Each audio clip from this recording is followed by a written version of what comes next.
Welcome back. ভূত ভীষণ horror podcast চ্যানেলে আপনাদের সকলকে স্বাগত জানাচ্ছি। আমি শুভ। আশা করি আপনারা সকলে খুব ভালো আছেন, সুস্থ আছেন ও নিরাপদে নির্বিঘ্নে আছেন। প্রতি শনি ও মঙ্গলবারের মতো ঘটনা আপলোডের পাশাপাশি আজ দোল পূর্ণিমা উপলক্ষে আমি হাজির হয়েছি একটি সত্যি অলৌকিক ঘটনা নিয়ে আপনাদের শোনানোর জন্য। গতকালই এই ঘটনাটি আমাদের চ্যানেলের একজন পুরনো সদস্য থেকে আমি পেয়েছি। এর আগে ওনার থেকে প্রাপ্ত বেশ কয়েকটি ঘটনা আমাদের চ্যানেলে আমি পড়ে শুনিয়েছি বা লাইভ ভিডিও দিয়েছি, যেগুলো হয়তো আপনারা ইতিমধ্যে দেখেও থাকবেন। আজকের এই ঘটনাটি পাঠিয়েছেন দক্ষিণ দিনাজপুর থেকে সতীশ সরকার।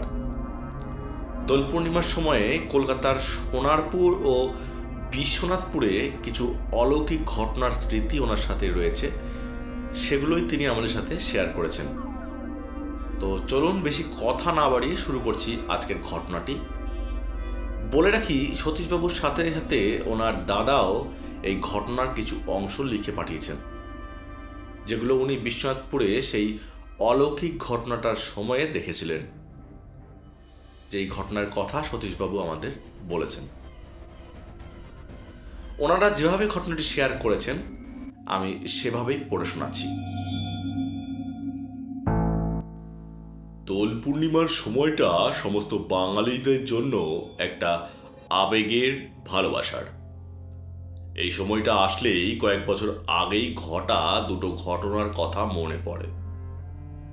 একটা ঘটনা ঘটেছিল দক্ষিণ 24 পরগনা জেলার সোনারপুরে। দোল পূর্ণিমার বেশ কয়েকদিন আগে আমার একজন পরিচিতের সাথে সোনারপুরে যেতে হয়।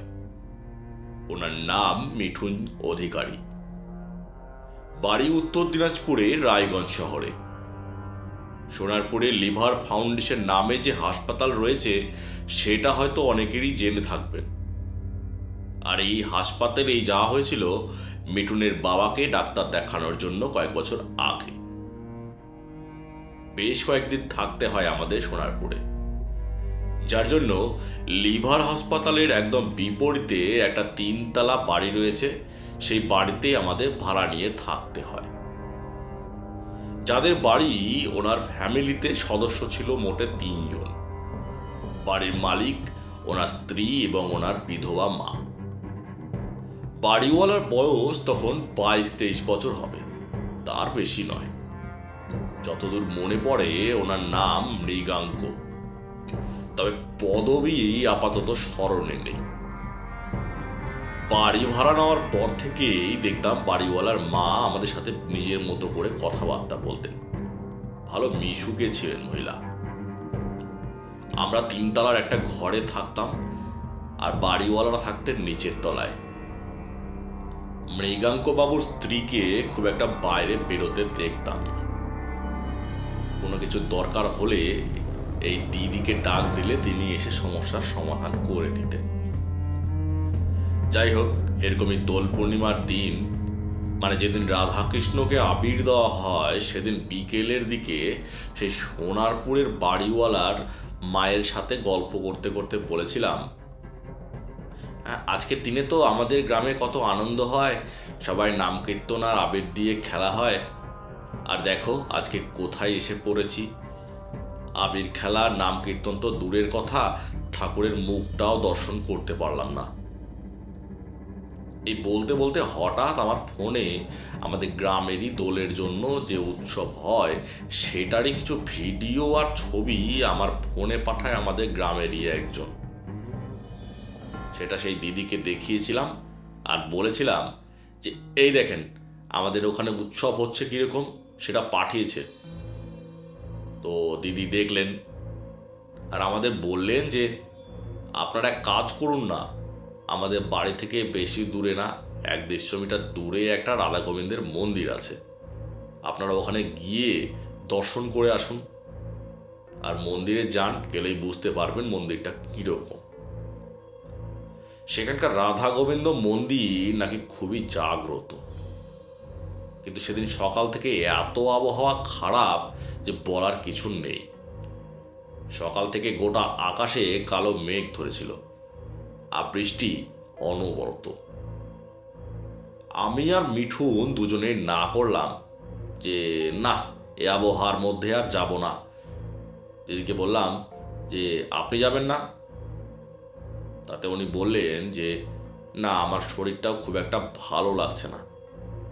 মন্দিরে প্রতি বছরই আজকের দিনে নাম কীর্তন অনুষ্ঠান হয়, ভোগ হয়, প্রতিবারই যাই, কিন্তু আজকে শরীর ভালো লাগছে না। আপনারা গেলে যান না, খুব ভালো লাগবে। ছাতা না থাকলে আমি দিয়ে দিচ্ছি, ঘরে আছে ছাতা। আমরা দুজনে মাথা নাড়লাম, বললাম থাক, আমরা বিদেশি মানুষ, ওখানে সবাই স্থানীয়রা থাকবেন, ওনাদের মধ্যে আমরা যাব, ওনারা কি ভাববেন না ভাববেন। দিদি আমাদের বললেন না না, কোনো সমস্যা নেই, সবাই যায়, আপনারা যান না, দেখে আসুন। আমাদের আর যাওয়ার ইচ্ছে হচ্ছিল না।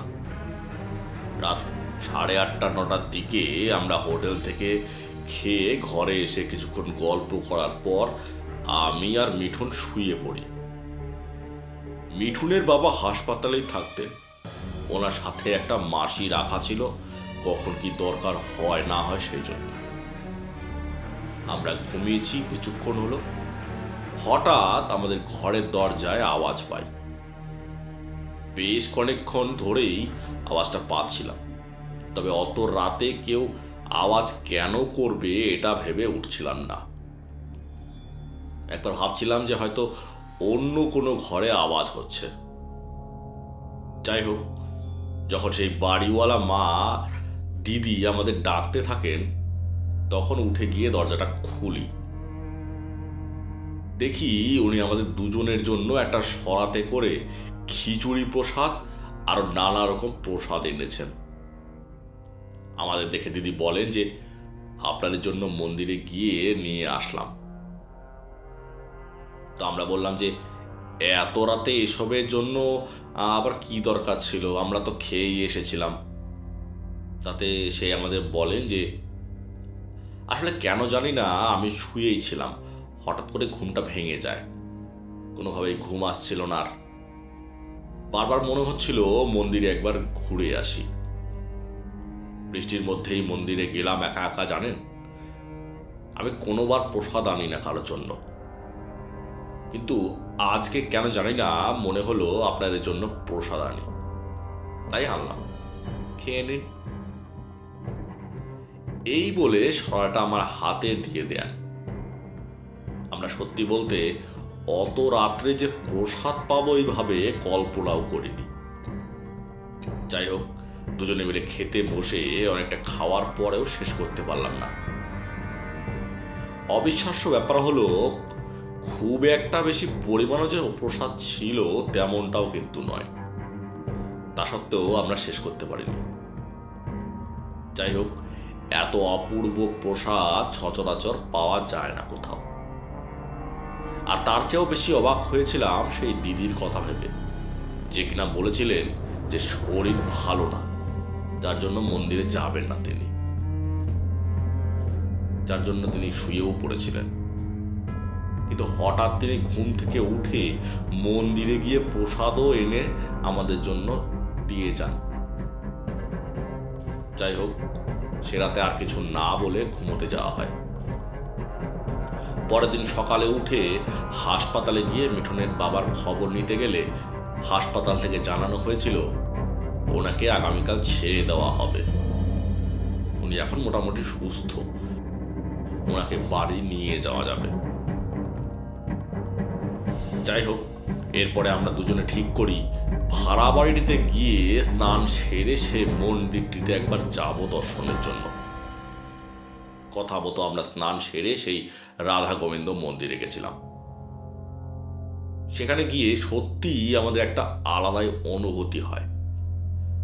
তবে সেখানে খুব একটা ভালো পরিচিতি না থাকায় আমরা বাড়ি এসে সেই ভাড়া বাড়ির দিদিটির সঙ্গে দেখা করে ওনাকে কিছু টাকা দিয়ে বলেছিলাম আমরা কাল খুব সকালেই বেরিয়ে যাব, আপনি মন্দিরে ভালো কিছু প্রসাদ নিয়ে গিয়ে দিয়ে আসবেন।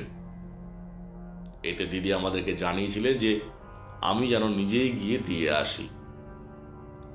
কিন্তু খুব সকালে বেরিয়ে যাব জন্য ওনাকে অনুরোধ করেছিলাম যে অত সকালে মন্দিরে তো কাউকে পাওয়া যাবে না, তাই উনি যেন আমাদের হয়ে এই অনুরোধটা রাখেন। যাই হোক, শেষ পর্যন্ত উনি আমাদের অনুরোধটা রাখেন। সে রাতে আমার নিজের সাথে একটা আশ্চর্য ঘটনা ঘটে। স্বপ্নে আমি দেখি আমি আর মিঠুন সেই রাধা গোবিন্দ মন্দিরে দাঁড়িয়ে রয়েছি, আর সেখানে আমাদের হাতে করে প্রসাদ দেওয়া হয়, যে প্রসাদ ঘুমের মধ্যে আমরা দুজনে খাই। হঠাৎ করে আমার ঘুমটা ভেঙে যায়, দেখলাম আমার হাতে সেই প্রসাদটা লেগে রয়েছে কিছুটা, যেটা স্বপ্নে আমি দেখেছিলাম। আর যে অপূর্ব গন্ধ আমি স্বপ্নের মধ্যেও পেয়েছিলাম সেই প্রসাদ থেকে, ঠিক সেই গন্ধই আমার হাত থেকে বেরোচ্ছিল। জানি না এই ঘটনার কথা কারো বিশ্বাস হবে কি না, তবে কেউ বিশ্বাস করুন আর নাই করুন, আমি এই ঘটনা সম্পূর্ণ প্রত্যক্ষদর্শী। আর এটা আমি মিঠুনকেও ঘুম থেকে জাগিয়ে তুলে দেখিয়েছিলামও। যাই হোক, পরের দিন ভোরে আমরা মিঠুনের বাবাকে হাসপাতাল থেকে নিয়ে বাড়ির দিকে রওনা দেই। এই ছিল সোনারপুরে থাকাকালীন একটা অলৌকিক ঘটনা। সেই ঘটনার বেশ কিছু বছর আগে আমাদের বিশ্বনাথপুরে একটি অলৌকিক ঘটনা ঘটেছিল এই দোল পূর্ণিমার দিনে এবং তার পরের দিনে। আমাদের বিশ্বনাথপুর গ্রামটা এখন 600-700 বেশি ফ্যামিলি নিয়ে আছে। আর গ্রামে কোনো অনুষ্ঠান হলে সব মানুষই এখন সেই অনুষ্ঠানে উপস্থিত থাকে। কিন্তু যে সময়ের ঘটনাটা বলতে চাইছি, সেই সময় আমাদের গ্রামে অনেকটা ভাগ ছিল। কেউ নিজেদের সমাজের বাইরে কোনো অনুষ্ঠানে অংশ নিত না। সেই সময়ে আমাদের গ্রামেরই এক বাড়িতে এই দোল উৎসবের সময়ে ভোগ নিবেদন এবং নাম কীর্তনের আয়োজন করেছিলেন সেই বাড়িরই দুই ভাই। এনারা সেই সময়ে বেশ কিছু বছর আগে সংসার ধর্ম ত্যাগ করে নবদ্বীপে গিয়ে দীক্ষা গ্রহণ করেন। এই দুজন হলেন যোগেশ সাধু এবং তার ভাই। বিভিন্ন জায়গা থেকে অনেক সাধু সজ্জনেরা সেই অনুষ্ঠানে উপস্থিত ছিলেন। সমস্ত রীতি মেনে নিষ্ঠা সহকারে অনুষ্ঠানটা হয়। আর এই অনুষ্ঠান চলাকালীন একটা আশ্চর্য ঘটনা ঘটে। যেই বাড়িতে অনুষ্ঠানটি হয় সেই বাড়ি থেকে সকাল 10টায় কীর্তনের দল বেরোয়। ঠিক হয়েছিল কোন পর্যন্ত গিয়ে আবার ফেরত আসা হবে, কারণ আগেই বলেছিলাম যে নির্দিষ্ট একটি জায়গা পর্যন্ত ভাগ ছিল সমাজের। কিন্তু যেটা ঘটে সেটা হলো, যখন কীর্তনের দল রাস্তায় বেরোয় দেখা যায় যেই জায়গা পর্যন্ত গিয়ে ঘুরে আসার কথা, সেই জায়গায় যাওয়ার পরে পরবর্তী সমাজের লোকেরা ধীরে ধীরে সকলে সেই কীর্তনে যোগ দিতে শুরু করে। কীর্তনের দল আরো দীর্ঘায়িত হয়। একসময় দেখা গিয়েছিল যে সমস্ত লোকেরা জমিতে কাজ করছিল তারাও জমি থেকে উঠে এসে সেই কীর্তনে অংশ নেয়। সকাল 10টায় কীর্তন শুরু হয়েছিল আর শেষ হয় দুপুর 2:30-3টার দিকে। গ্রামের সমস্ত লোক সেদিন যেন সবকিছু ভুলে সেই অনুষ্ঠানে যোগ দেয়। ভোগের আয়োজন ছিল সেই নির্দিষ্ট সমাজের লোকেদের জন্যই, কিন্তু অবিশ্বাস্য হলেও একটা এমন ঘটনা ঘটে যা তোমরা শুনলে ভাববে এও কি সম্ভব আদেও। 184টা সরা ভোগ নিবেদন করেছিলেন সেই দুইজন সাধু ভাই। তাছাড়া রান্না হয়েছিল হিসাব করে শুধুমাত্র সেই সমাজের লোকেদের জন্য। সেই সময় এখনকার দিনের মতো গ্যাসের ব্যবস্থা ছিল না। খড়ির চলায় মাটির উনুনে রান্না করা হতো। রান্না করা যা কিছু ছিল একটা ঘরে রাখা ছিল। আমার দাদা সহ আর দুজনের উপরে দায়িত্ব ছিল রান্নার জন্য প্রয়োজনীয় জলের যোগান দেওয়ার। দাদারা সকাল থেকে এই কাজটা করত। যাই হোক, রান্নার কাজ শেষ হলে এদিকে যখন কীর্তন সমাপ্ত হয়, সমস্ত ভক্তদের প্রসাদ গ্রহণের জন্য সেই বাড়ির পাশের বাড়ির উঠানে প্রসাদ গ্রহণের জন্য বসতে বলা হলে সবাই এসে বসেন। হঠাৎ পরিষ্কার আকাশে যেন কালো মেঘ হয়ে যায়। পশ্চিম আকাশে এত পরিমাণ কালো মেঘ দেখে সবাই চিন্তায় পড়ে যায়। যে এত ভালো একটা অনুষ্ঠান হয়তো আর নির্বিঘ্নে সমাপ্ত করা গেল না। দূর থেকে সবাই দেখে ধুলোর ঝড় সাদা হয়ে এগিয়ে আসছে। এই দৃশ্য দেখা মাত্র সবাই সেখান থেকে উঠে দৌড়ে নিজের বাড়ির দিকে যেতে শুরু করে। সেই সময় সেখানে উপস্থিত একজন সাধু, যিনি বাইরে থেকে সেখানে এসেছিলেন, সবার উদ্দেশ্যে বলতে থাকেন, আপনারা কেউ যাবেন না, আপনারা প্রসাদ নিয়ে তবে যান, কোনো সমস্যা হবে না, সবাই বিনা অসুবিধায় প্রসাদ নিতে পারবেন। কিন্তু কে আর সে সময় তার কথার উপর ভরসা করে থাকে? সবাই পরিস্থিতি দেখে যে যার মতো চলে যাচ্ছিল। সাধু তাও বলে যাচ্ছিল, আপনারা কেউ যাবেন না, আপনারা বসুন, আপনারা যাকে এই অনুষ্ঠানে নিমন্ত্রণ দিয়েছেন উনিই আসছেন, যার জন্য এমনটা হচ্ছে। আপনারা কি চান না তিনি আসুন? আপনারা বসুন, কারো কোনো সমস্যা হবে না। যাই হোক, হঠাৎ দেখা যায় দূর থেকে ঝড় আর বৃষ্টি আসতে দেখা গেলেও সেই অনুষ্ঠান বাড়ির কাছাকাছি আসতেই সেই কালো মেঘ দুটো ভাগ হয়ে তার দুই পাশে চলে যায়। সেই স্থানে ছিটাফোঁটা বৃষ্টি ছাড়া আর বেশি কোনো অঘটন ঘটেনি। লোকেরা আবার সেখানে জড়ো হতে থাকে। সবাইকে সেই সাধু আবার বসতে বলেন। সবাই প্রসাদ নেন।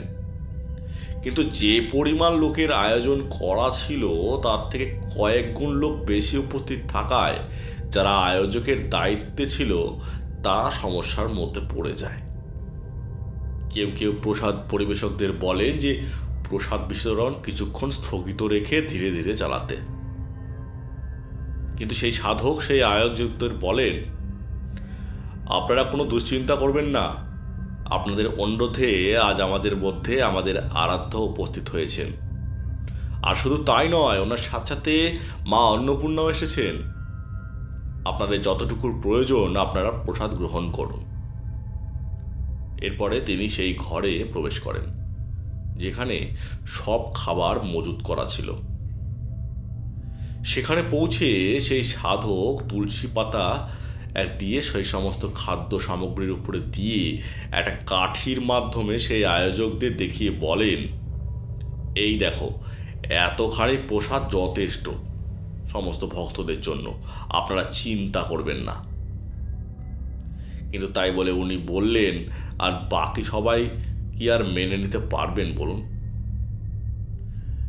ম্যাজিক তো নয় যে আবার খাবার চলে আসবে কোথাও থেকে।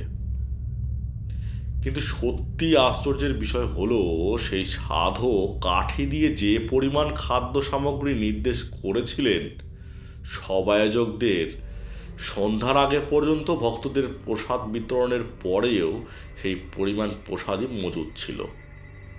কোনো কিছুরই কমতি পড়েনি। নতুন করে রান্নাও করা হয়নি। তা সত্ত্বেও এই চমৎকার ঘটনাটা ঘটেছিল।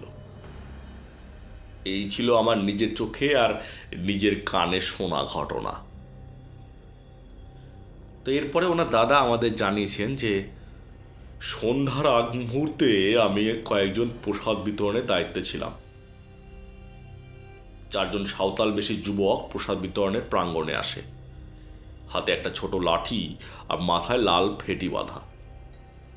এর আগে এই 4 যুবককে গ্রামের কোথাও দেখা যায়নি। আমাদের বিশ্বনাথপুর গ্রামের কেউ বলেও মনে হয়নি। কিন্তু তারা যেখান থেকে আসুক না কেন, প্রসাদ তাদের দেওয়া হয়। তারা প্রসাদ খেয়ে পাশেই হাত ধোবার জন্য যায়, যেখানে তখনও আমাদের যারা পরিবেশনের দায়িত্বে ছিল তারা উপস্থিত ছিল। আশ্চর্যের বিষয় হলো, সেই 4 জন যুবক হাত ধুতে গেলেও তারা কিন্তু আর ফেরত এলো না। একদম যারা উধাও হয়ে যায়। 4 জন একদম অপরিচিত হওয়ার জন্য আমরা সবাই একটু নজরও রেখেছিলাম। কিন্তু তা সত্ত্বেও এই 4 জনের সেখানে প্রসাদ খাওয়া, তারপরে হাত ধুতে গিয়ে একদম উধাও হয়ে যাওয়াটা একদম সবাইকে যেন অবাক করে দেয়। কয়েকজন তাদের খোঁজার জন্য এদিক ওদিক গিয়েও ছিল, কিন্তু কেউই তাদের দেখতে পায়নি। এখন জানি না কি ঘটনা ঘটেছিল, তবে মনে করা হয় যে হয়তো আরাধ্য দেবতা ও তার সাথীরা এসেছিলেন সেই প্রাঙ্গণে রূপ ধরে। এই ছিল দোল উৎসবের সঙ্গে আমাদের প্রত্যক্ষ দেখা ও জানা ঘটনা। এই ঘটনা তোমার কতটা বিশ্বাস হবে বা চ্যানেলের শ্রোতাদের কতটা বিশ্বাস হবে জানি না, তবে সম্পূর্ণ ঘটনাটা কিন্তু অনেকেরই জানা। সেই অলৌকিক ঘটনার পরে যে সমস্ত ছোট ছোট সমাজ ছিল আমাদের গ্রামে, সব সমাজের লোকেরা মিলে একটা সমাজে যুক্ত হয়। অনেকের মুখে ধীরে ধীরে শোনা যায় যে সেই নগর কীর্তনের সময়ে অনেকে এমন ছিলেন যারা কোনো স্থানে কোনো কিছু করছিলেন, কিন্তু কখন সেই কীর্তনে ঢুকে যান তারা নিজেরা মনে করতে পারেননি। এমনকি অনেকে সাইকেল, মোটরসাইকেল কোনো জায়গায় রেখে সেই কীর্তনে অংশ নিয়েছিলেন, কিন্তু কীর্তন শেষ হওয়ার পরে কিছুতেই মনে করতে পারছিলেন না যে তারা কোথায় তাদের সাইকেল বা মোটরসাইকেলটি রেখে কীর্তনে যোগ দিয়েছিলেন। এই ছিল কিছু অলৌকিক ঘটনা এই দোল পূর্ণিমার সাথে সম্পর্কিত। চ্যানেলে পড়ে শুনিও আমাদের গ্রামের এই অলৌকিক ঘটনার কথা, যাতে সবাই আমাদের গ্রামে ঘটা এই ঘটনাগুলো জানতে পারে। আর তোমার চ্যানেলের প্রতি আমাদের শুভেচ্ছা রইল, ভবিষ্যতে খুব ভালো একটা জায়গায় পৌঁছো। তুমিও ভালো থেকো, সুস্থ থেকো, আর এভাবে কিছু অজানা সত্য ঘটনা তোমার চ্যানেলের মাধ্যমে সবাইকে জানাতে থাকো। তো শ্রোতা বন্ধুরা, এই ছিল আজকের অলৌকিক ঘটনা, যেগুলো আজ আপনাদের সঙ্গে শেয়ার করলাম। আর এই ঘটনাটি কিন্তু আমাদেরই চ্যানেলের একজন পুরনো সদস্য সতীশবাবু এবং ওনার দাদার কাছ থেকে আমি জানতে পেরেছি। তো আপনাদের যদি এরকম কোনো ঘটনা জানা থাকে, বা আপনাদের গ্রামে বা শহরের আপনাদের ওয়ার্ডে কোনো ঘটনা এরকম ঘটে থাকে, আপনারা কিন্তু সেই সমস্ত ঘটনা আমাদের সঙ্গে শেয়ার করতে পারেন। আমাদের চ্যানেলে সেই সমস্ত ঘটনা লিখে পাঠাতে হলে আমাদের চ্যানেলের ভেরিফাইড ইমেল আইডিতে আপনাকে ইমেল করে পাঠাতে হবে, অথবা আমাদের ইনস্টাগ্রাম অ্যাকাউন্টে আপনাকে মেসেজ করে জানাতে হবে যে আপনার কাছে এরকম কোনো ঘটনা রয়েছে, সেগুলো আমাদের সাথে শেয়ার করতে চান। আপনারা সেই সমস্ত ঘটনাগুলো আমাদের লিখেও পাঠাতে পারেন বা অডিও ক্লিপ করেও পাঠাতে পারেন। এছাড়া আপনারা যদি আমাদের সঙ্গে সরাসরি যোগাযোগ করতে চান, তাহলে আমাদের হোয়াটসঅ্যাপ নাম্বারে আপনারা যোগাযোগ করুন। আমাদের হোয়াটসঅ্যাপ নাম্বার হলো 9563116731। এছাড়া আমাদের ইনস্টাগ্রাম অ্যাকাউন্ট হলো শুভ1694। এছাড়া অমৃতা সরকার 4540। আমাদের ইমেল আইডি হলো bhutbhishonstory@gmail.com। আপনারা যদি দেশের বাইরে থেকে আমাদের চ্যানেলে ঘটনা লিখে পাঠাতে চান, আপনারা আপনাদের সেই ঘটনাগুলো আমাদের ভয়েস ক্লিপ করে যে কোনো একটি মাধ্যমে আপনারা পাঠিয়ে দেবেন। যদি কেউ আমাদের চ্যানেলের স্টুডিওতে এসে লাইভে ঘটনা বলতে চান, আমরা আপনাদেরকে স্বাগত জানাই। আপনারা আপনাদের চ্যানেলে স্টুডিওতে আসুন, এসে সরাসরি ঘটনা বলুন। আমরাও চাই আপনাদের কাছ থেকে আমরা সরাসরি সেই সমস্ত ঘটনাগুলো জেনে নিই। যাই হোক, অনেকেই এই সমস্ত অলৌকিক বা ভৌতিক ঘটনা হয়তো হেসে উড়িয়ে দেবেন। যারা বিশ্বাস করেন না, আমি আপনাদের বলবো যে এই ঘটনাগুলো আপনারা কিন্তু এন্টারটেনমেন্ট হিসেবে শুনতে পারেন। যাই হোক, অনেক কথা হলো। ফিরে আসবো আগামী শনিবারে, অর্থাৎ আগামীকাল আরও একটি এপিসোড নিয়ে, ভয়ঙ্কর এপিসোড নিয়ে। আর এই এপিসোডটি আমাদের চ্যানেলেরই একজন নতুন সদস্য তার এবং তার পরিবারের সাথে ঘটা কিছু প্যারানর্মাল অ্যাক্টিভিটিসের কথা আমাদের জানিয়েছেন। ঘটনাটি শুনতে হলে আগামীকালের এপিসোডটি কিন্তু আপনাদের শুনতেই হবে। তো আজকের মতো এইটুকুই। ফিরে আসবো আগামীকাল আরও একটি রোমাঞ্চকর ও হাড়হিম করা ঘটনা নিয়ে। ততক্ষণ পর্যন্ত সবাই ভালো থাকবেন, সুস্থ থাকবেন, আর আমাদের ভূতভীষণ চ্যানেলের সঙ্গে যুক্ত হয়ে থাকবেন। যারা আমাদের চ্যানেলের এখনও সাবস্ক্রাইব করেননি, আপনাদেরকে অনুরোধ করব যে আমাদের চ্যানেলটি আপনারা সাবস্ক্রাইব করে আমাদের পাশে থাকুন। আমাদের ভূতভীষণ পরিবারটি আরও বড় হয়ে উঠবে, এবং যত সংখ্যক শ্রোতা আমাদের চ্যানেলে জুড়বেন, আমরা কিন্তু তত সংখ্যক ঘটনা কিন্তু আমরা জানতে পারব। তাই আমি অনুরোধ করব যে আপনাদের পরিচিত যদি কাউকে আপনারা আমাদের চ্যানেলের ঘটনার লিঙ্কগুলো পাঠান, আমরা খুবই উপকৃত হব। আমরা চাই আপনারা বেশি বেশি করে আপনাদের পরিচিত সবার সঙ্গে আমাদের চ্যানেলের ঘটনার লিঙ্কগুলো একটু শেয়ার করে দিন, আর তাদেরকে একটু বলবেন যে আমাদের চ্যানেলের ঘটনাগুলো যেন তারা শোনেন এবং আমাদের চ্যানেলের সঙ্গে জুড়ে থাকেন। যারা আমাদের চ্যানেলটি যুক্ত হবেন, আপনারা চ্যানেলটি সাবস্ক্রাইব করে পাশে থাকা বেল আইকনটিকে টাচ করে রাখবেন, যাতে করে প্রতি মঙ্গলবার ও শনিবার আমাদের ঘটনা আপলোডের সঙ্গে সঙ্গে আপনারা সেই ঘটনাগুলো শুনতে পারেন। যাই হোক, সবাই ভালো থাকবেন, সুস্থ থাকবেন, নিরাপদে থাকবেন, আর আমাদের ভূত ভীষণ চ্যানেলের ঘটনাগুলো শুনতে থাকবেন। শুভরাত্রি।